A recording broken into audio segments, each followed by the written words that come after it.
वह पथ क्या पथिक कुशलता क्या, जिस पथ पर बिखरे शूल न हो, नाविक की धैर्य परीक्षा क्या, यदि धाराएं प्रतिकूल न हो। इन पंक्तियों के साथ मैं पीसी यादव आप सभी साथियों का खैर मकदम करता हूँ। पुनः आपके सम्मुख राज्य व्यवस्था की सीरीज लेकर उपस्थित हूँ। तो शुरुआत करते हैं प्रश्न नंबर 1 से। निम्नलिखित में से कौन भारत को धर्मनिरपेक्ष राज्य वर्णित करता है? विकल्प नंबर ए मौलिक अधिकार, विकल्प नंबर बी संविधान की प्रस्तावना, विकल्प नंबर सी 9वीं अनुसूची, विकल्प नंबर डी राज्य की नीति निर्देशक तत्व। अगर इन विकल्पों पर हम गौर फरमाएं तो इन सभी विकल्पों में से विकल्प नंबर बी संविधान की प्रस्तावना इस प्रश्न का सही उत्तर है।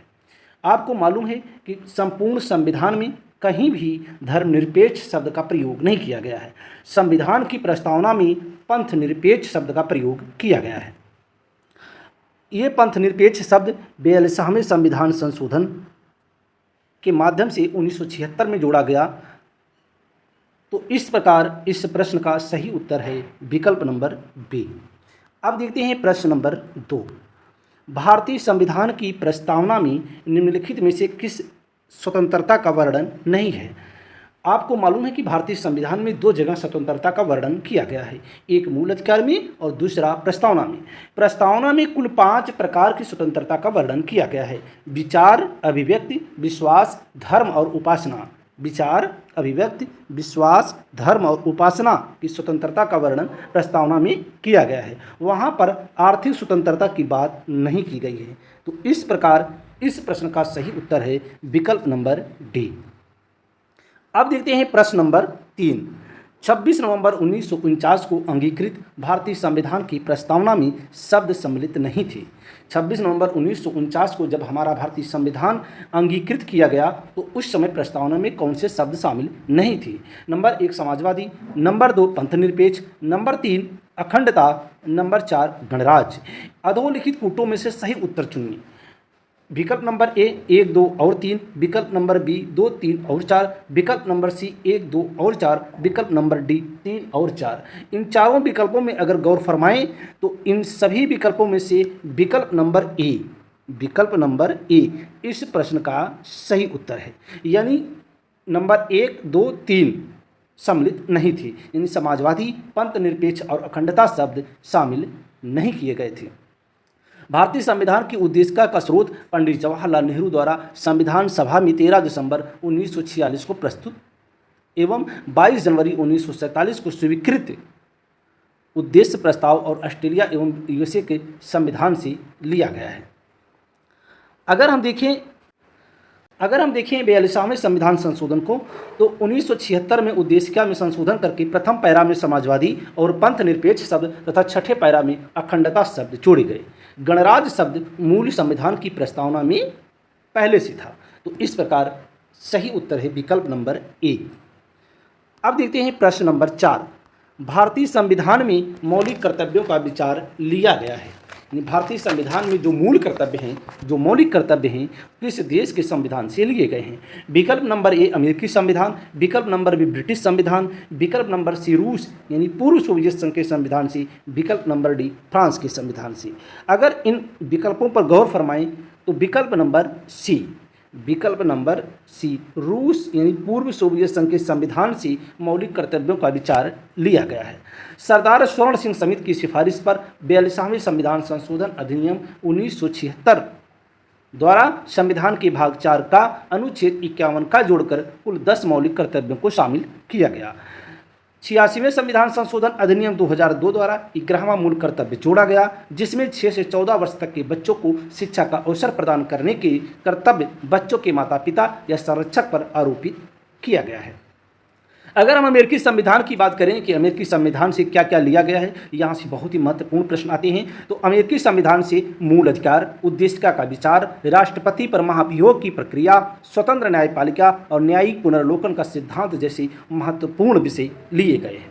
अगर हम विकल्प नंबर बी ब्रिटिश संविधान की बात करें तो संसदीय शासन प्रणाली, द्विसदनीय व्यवस्थापिका, लोकसभा के प्रति मंत्रिपरिषद का सामूहिक उत्तरदायित्व और विधि निर्माण प्रक्रिया जैसे महत्वपूर्ण विषय ब्रिटिश संविधान से लिए गए हैं।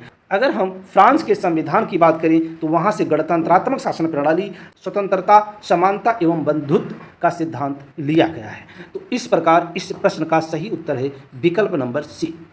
अब देखते हैं प्रश्न नंबर 5। प्रश्न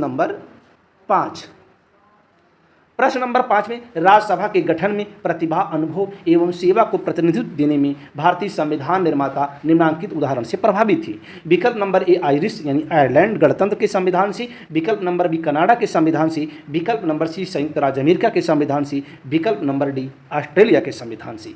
आपको मालूम है कि संसद के 2 सदन हैं, राज्यसभा, लोकसभा। राज्यसभा अपर हाउस है और लोकसभा लोअर हाउस है। लोकसभा का चुनाव प्रत्यक्ष चुनाव होता है और राज्यसभा का अप्रत्यक्ष चुनाव होता है। राज्यसभा का कार्यकाल अनिश्चित है, यानी इसके सदस्यों का कार्यकाल तो निश्चित है पर राज्यसभा कभी भंग नहीं होती।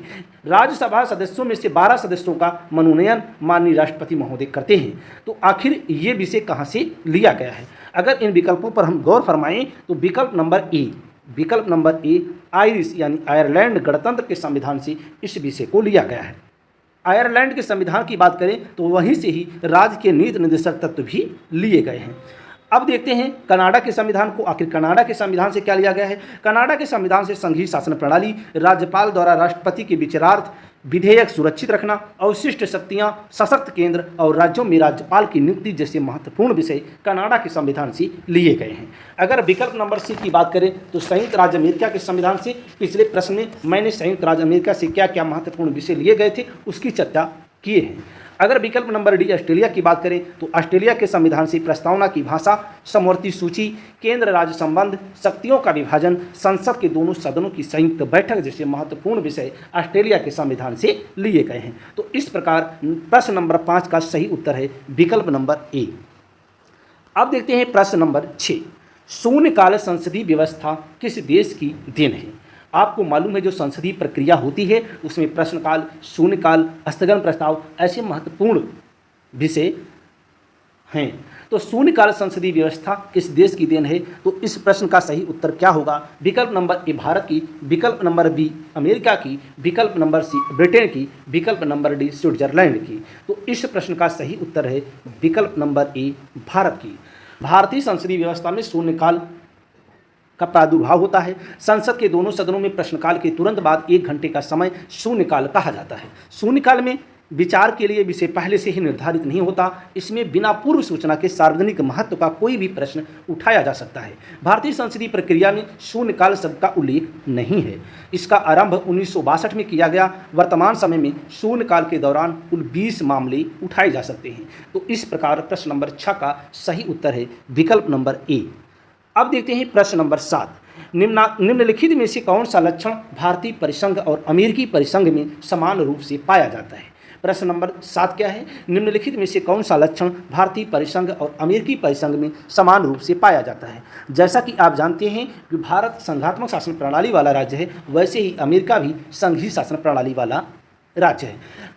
इन विकल्पों में देखें तो विकल्प नंबर ए एकल नागरिकता, विकल्प नंबर बी संविधान की 3 अनुसूचियाँ, विकल्प नंबर सी न्यायपालिका की द्वैधता और विकल्प नंबर डी संविधान की निर्वचन के लिए परिसंघीय उच्चतम न्यायालय। तो इन विकल्पों में अगर सही उत्तर देखें तो विकल्प नंबर डी इस प्रश्न का सही उत्तर है। संविधान के निर्वचन के लिए उच्चतम न्यायालय, परिसंघीय उच्चतम न्यायालय। जैसा कि आप जानते हैं कि भारत में एकीकृत न्यायपालिका है, वैसे ही अमेरिका में न्यायपालिका को बहुत व्यापक, अमेरिका में उच्चतम न्यायालय को व्यापक अधिकार प्रदान किए गए हैं। तो भारत के सर्वोच्च न्यायालय को और अमेरिकी सर्वोच्च न्यायालय में जो संविधान के निर्वचन की, संविधान की व्याख्या करने का अधिकार जो दिया गया है, ये दोनों देशों के संविधान द्वारा दिया गया है। तो इस प्रकार इस प्रश्न का सही उत्तर है विकल्प नंबर डी। अब देखते हैं प्रश्न नंबर 8। भारत ने समवर्ती सूची की संकल्पना उद्धृत की है।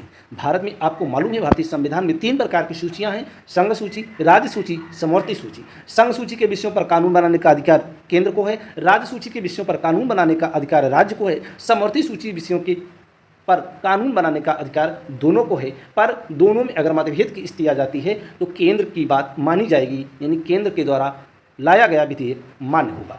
यहाँ विकल्प नंबर ए देखें यूएसए के संविधान से, विकल्प नंबर बी स्विट्जरलैंड के संविधान से, विकल्प नंबर सी ऑस्ट्रेलिया के संविधान से, विकल्प नंबर डी यूएसएसआर के संविधान से। तो इस प्रश्न का सही उत्तर है विकल्प नंबर सी ऑस्ट्रेलिया के संविधान से। ऑस्ट्रेलिया के संविधान से ही समवर्ती सूची ली गई है। अगर हम देखें यूएसए के संविधान की, तो यूएसए के संविधान की हम चर्चा कर चुके हैं। विकल्प नंबर डी यूएसएसआर के संविधान की अगर बात करें तो यहाँ से मूल कर्तव्य और प्रस्तावना में न्यायिक आदर्श जैसे महत्वपूर्ण तथ्यों को लिया गया है। अब आगे देखते हैं प्रश्न नंबर 9। लोकहित मुकदमे की संकल्पना का प्रारंभ हुआ था, यानी जो लोकहित यानी जनहित जो मुकदमे होते हैं, आप जानते होंगे कि आए दिन जनहित याचिका दायर होती है, यही जनहित याचिका लोकहित मुकदमा है। आखिर इसका प्रारंभ कहाँ हुआ? विकल्प नंबर यूनाइटेड किंगडम में, विकल्प नंबर बी ऑस्ट्रेलिया में, विकल्प नंबर सी यूएसए में, विकल्प नंबर डी कनाडा में। तो इस प्रश्न का सही उत्तर है विकल्प नंबर सी यूएसए में। जनहित याचिका का जो कॉन्सेप्ट है, लोकहित मुकदमा का जो कॉन्सेप्ट है, इसकी शुरुआत होती है यूनाइटेड स्टेट अमेरिका से। लोकहित की शुरुआत यूएसए के सर्वोच्च न्यायालय ने किया था। भारत में लोकहितवाद को प्रारंभ करने का श्रेय न्यायमूर्ति पी.एन. भगवती और न्यायमूर्ति कृष्णा अय्यर को जाता है। ध्यातव्य है यह वाद माननीय उच्चतम न्यायालय में, माननीय उच्च न्यायालय में दायर किया जा सकता है। अब देखते हैं प्रश्न नंबर 10। न्यायिक पुनर्लोकन की व्यवस्था है। न्यायिक पुनर्लोकन की व्यवस्था कहाँ कहाँ है? विकल्प नंबर ए केवल भारत में, विकल्प नंबर बी केवल यूएसए में, विकल्प नंबर सी ए और बी दोनों, विकल्प नंबर डी केवल यूके में। तो इस प्रकार इस प्रश्न का सही उत्तर है विकल्प नंबर सी ए और बी दोनों, यानी भारत और अमेरिका में न्यायिक पुनर्लोकन की व्यवस्था है। न्यायिक पुनर्लोकन का तात्पर्य यह है कि सर्वोच्च न्यायालय द्वारा संविधान तथा उसकी सर्वोच्चता की रक्षा करने की व्यवस्था से है।